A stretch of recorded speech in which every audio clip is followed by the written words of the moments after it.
नमस्ते एवरीवन। आप लोगों का ये बहुत बड़ा डिमांड है कि क्वेश्चन आंसर भी किया जाए सर, तो क्यों नहीं हम चैप्टर 1 ज्योग्राफी का क्वेश्चन आंसर आज कर लें इस वीडियो में। तो चलिए, ये क्लास 7 के पहला चैप्टर यानी ज्योग्राफी का पहला चैप्टर है जिसका नाम है कंपोनेंट्स ऑफ एनवायरनमेंट, और इसमें हम इसके क्वेश्चन आंसर पर चर्चा करेंगे।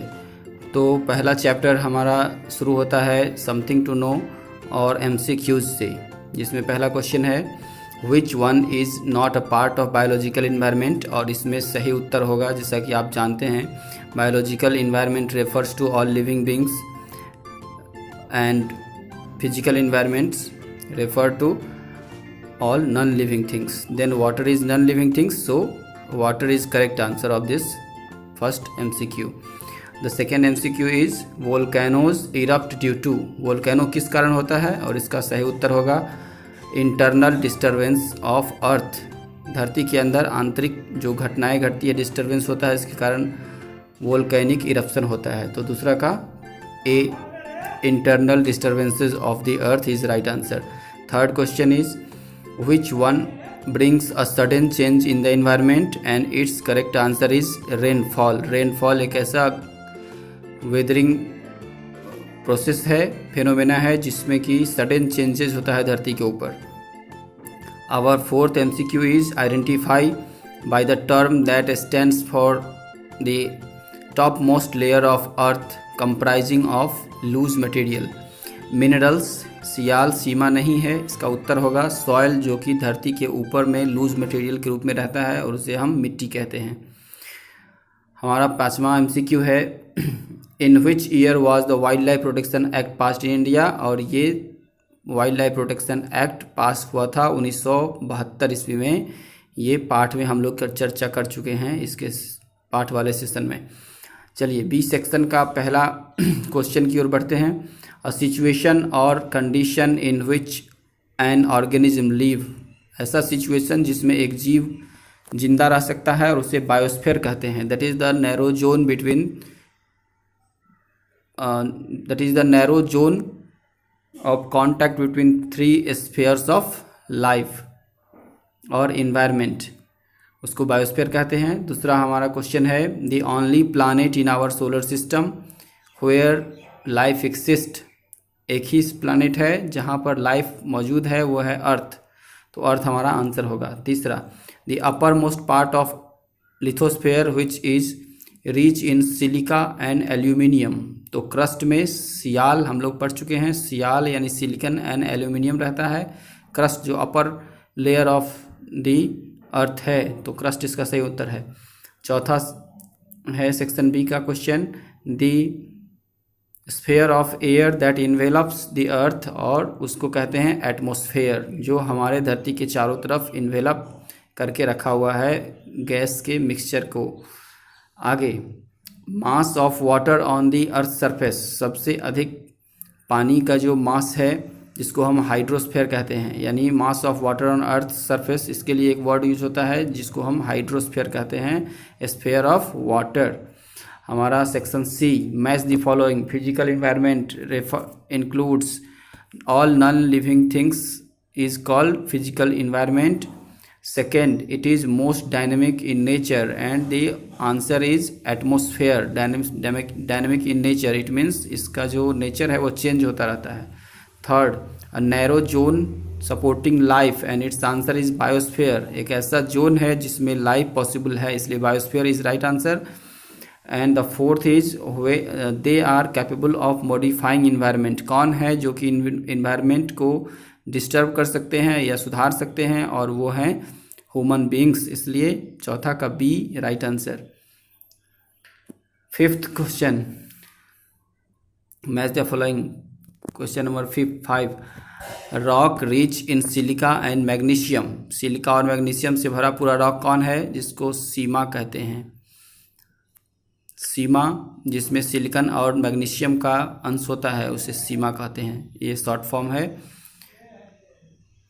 और ये मेंटल वाले लेयर ऑफ अर्थ में रहता है, पाया जाता है।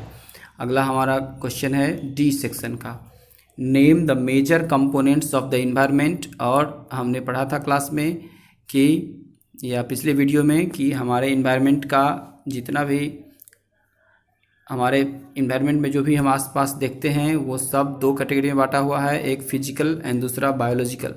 तो biological environment and physical environment is right answer of section D, question number 1।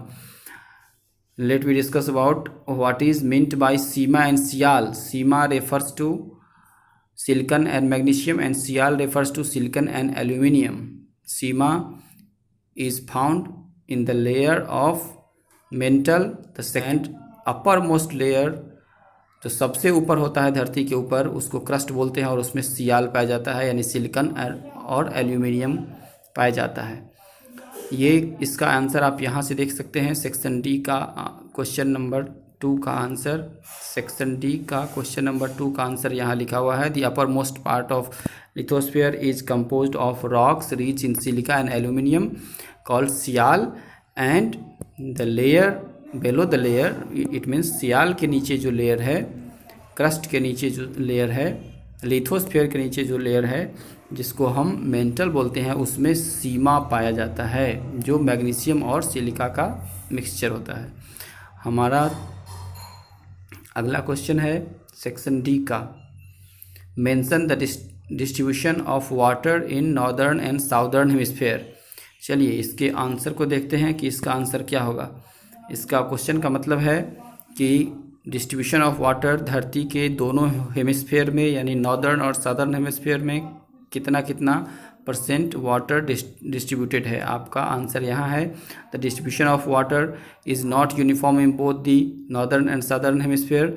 It is estimated that 43% of the total area covered by water lies in northern hemisphere. 43% जो water का है वो हमारे 43% of total area covered by water, जो पूरा water है वो 43% पर है और 53% जगह पे वाटर अवेलेबल है साउदर्न हेमिस्फीयर में। तो सबसे अधिक अगर हम क्षेत्रफल की बात करें तो 53% साउदर्न हेमिस्फीयर में वाटर का अवेलेबिलिटी है। यहाँ से आप इसको वीडियो को पॉज करके आंसर नोट डाउन कर सकते हैं।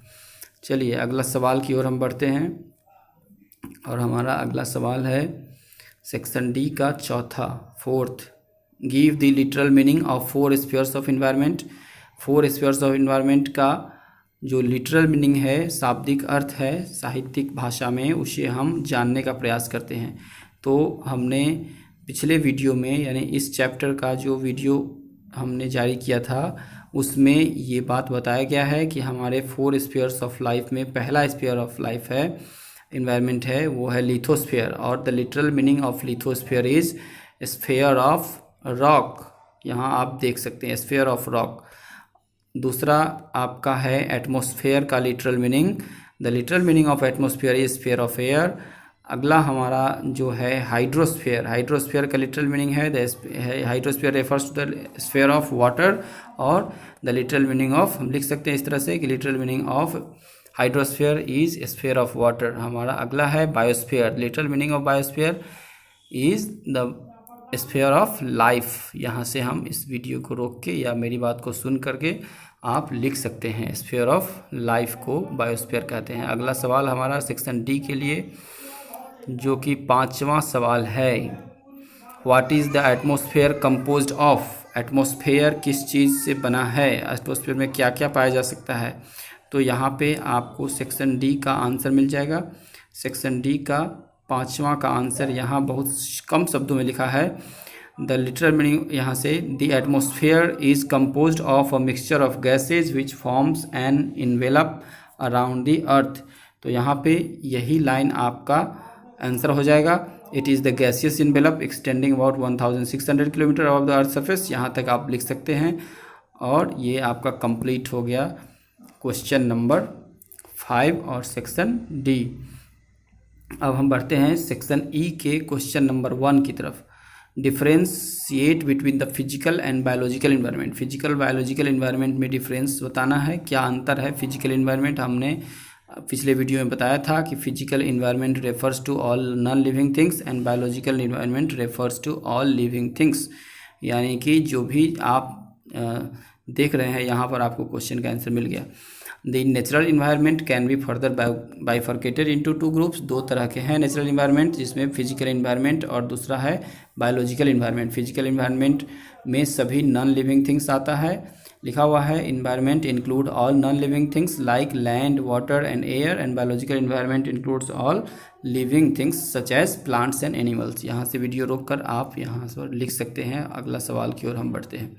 तो हमारा अगला सवाल है सेक्शन ई का। सेक्शन ई का पहला सवाल हो गया कंप्लीट, और सेक्शन ई का दूसरा सवाल की ओर हम बढ़ते हैं, और ये है आपका दूसरा सवाल, why is the earth called the blue planet. आप सभी को ये मालूम होगा, नहीं मालूम है तो सुन लीजिए। हमारे धरती पर 71% वाटर अवेलेबल है, और ये सोलर सिस्टम का एक ऐसा ग्रह है जहाँ पर वाटर अवेलेबल है। तो यहाँ पे आप वाटर के अवेलेबिलिटी की वजह से ही इसको ब्लू प्लैनेट कहा जाता है। यहाँ पर सेक्शन ई का दूसरा क्वेश्चन का आंसर मिल गया। The planet Earth is often called the water planet और the blue planet because of abundance of water on the surface. दोस्तों, अगर आपको ये वीडियो थोड़ा भी हेल्पफुल लग रहा है तो चैनल को लाइक शेयर सब्सक्राइब कर दीजिए, ताकि इस तरह का वीडियो हम आपके साथ शेयर करते रहें। चलिए, तो इसको रोक करके आप लिख लीजिएगा अपना आंसर और याद कर लीजिएगा। समझने में कोई दिक्कत नहीं हो रही है, अगर हो रही है तो कमेंट सेक्शन में आप कमेंट करेंगे, हम ज़रूर आपकी बातों का, सवालों का जवाब देंगे। Thank you. और हमारा अगला सवाल है explain, third question, define biosphere, why is it important for us. आप बायोस्फीयर को डिफ़ाइन करिए और ये हमारे लिए क्यों इम्पोर्टेंट है ये बताना है।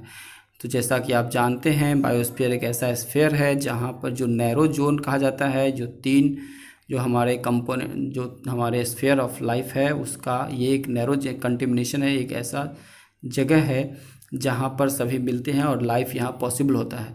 तो चलिए आते हैं इसके मेन बुक के आंसर पर। Biosphere is the narrow zone of, यहाँ से आंसर शुरू होता है। Biosphere is the narrow zone of contact between all three spheres of environment where all kinds of life exist. ये भी लिखना है।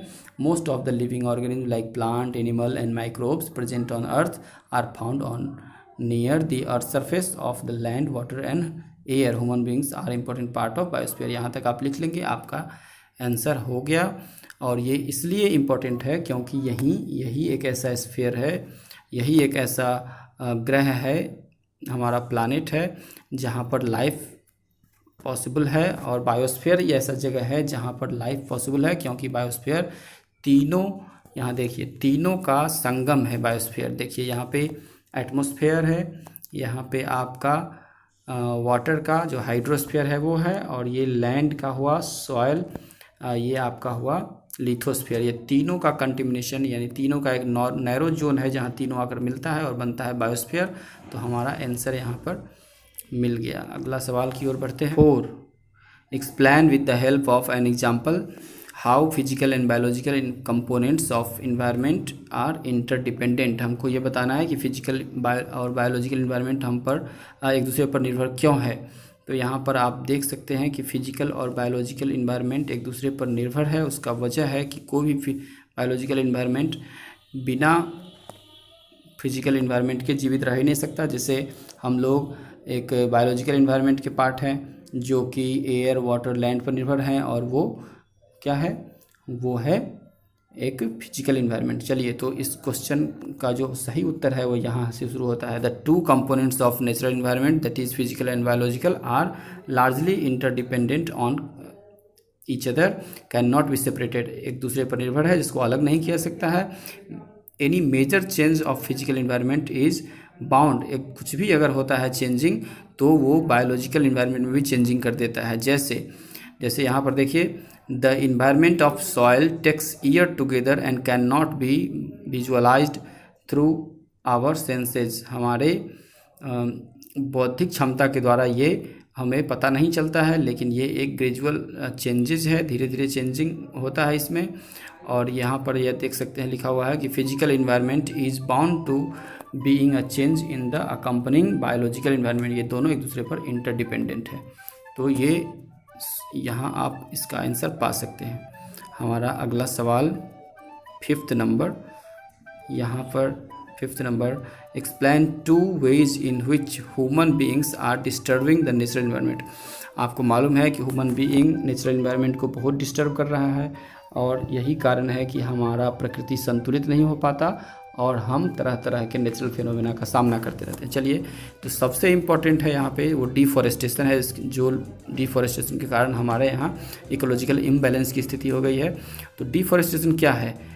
Reckless cutting of trees is called deforestation. अगर हम पेड़ पौधों को बिना सोचे समझे अधिक मात्रा में काटते हैं तो वो डिफॉरेस्टेशन कहलाता है। रेकलेस कटिंग है ये पेड़ पौधों का, और इसके वजह से बैलेंस नहीं हो पाता, इकोलॉजिकल बैलेंस नहीं हो पाता। दूसरा है हमारा अर्बनाइजेशन।